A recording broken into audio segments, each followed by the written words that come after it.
ආයිබෝවන් ඔබට සුබ දවසක් teddyscastle YouTube channel එකට ඔබ විතා ආදරෙන් පිළිගන්නවා.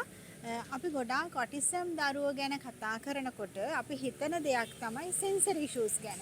ඒගොල්ලන් තියෙන සංවේදීතා ඌනතාවයන්ට අපි පිළියම් හොයාගන්න ඕනේ සහ ඒවට පිළියම් යොදන්න ඕනේ. ඉතින් මේ sensory issue එක autism දරුවන්ට බොහෝසේ බලපාන දෙයක්. ඉතින් මම අද ඔයාලට පෙන්නනවා අපේ නිවසේ තියෙන දේවල් වලින්ම මේ සෙන්සර් ඉෂුස් හදාගන්නේ කොහොමද කියලා. විශේෂයෙන්ම කකුලට සමහර ළමයි ඔයගොල්ලෝ දකිනවා ඇඟිලි තුඩු වලින් ඇවිදිනවා. ඒ ඇඟිලි තුඩු වලින් ඇවිදින්නේ දැන් සමහර අය කියනවා මේගොල්ලෝ මේ අඩිය තියන්න කැමති නැහැ.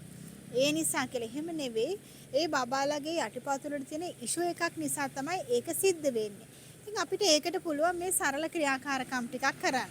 ඔයගොල්ලෝ බැලුවොත් එimhe අපේ නිවසේ තියෙනවා තනකොළ පිඩලි ලස්සන පිඩලි අලලා තියෙනවා ටයිල් පොළව තියෙනවා ඒකම කළු ගල් අලලා තියෙන්න පුළුවන් වැලි දාලා තියෙන්න පුළුවන් වෙන කොන්ක්‍රීට් දාලා තියෙන්න පුළුවන් මේ හැම දෙයක්ම මේ දරුවෙකුට මේ සෙන්සර් ඉෂුස් හදන්න අපි පාවිච්චි කරන්නව දේවල්. ඒ කියන්නේ අපි ඒක අමුතුවෙන් කාලයක් කැප කරලා එහෙම ඕනේ නැහැ. අපිට පුළුවන් එයාලට සපත්තු හෝ සෙරප්පු දාන්නේ නැතුව එයා එලිමහනේ සෙල්ලම් කරනකොට එහෙම නැත්නම් ගේ ඇතුලේ සෙල්ලම් කරනකොට ඒ වගේ ඇවිදින්න සනස්වන්න. ඒකෙන් අපිට පුළුවන් මේ සෙන්සර් ඉෂුස් හදාගන්න. ඒක අපිට නැති කරගන්න පුළුවන්. ඉතින් ඔබ බලන්න මම ඔබට සරල කිහිපයක්, ඒ කියන්නේ අපිට නිවසේම දැකගත ඇති සරල දේවල් කිහිපයක් ඔබට පෙන්නන්නම්. ඒකෙන් ඔබ අවබෝධයක් ගන්න මේ වගේ දේවල් මගේ දරුවට කරොත් හොඳයි කියන එක ඔබ අවබෝධයක් ගන්න.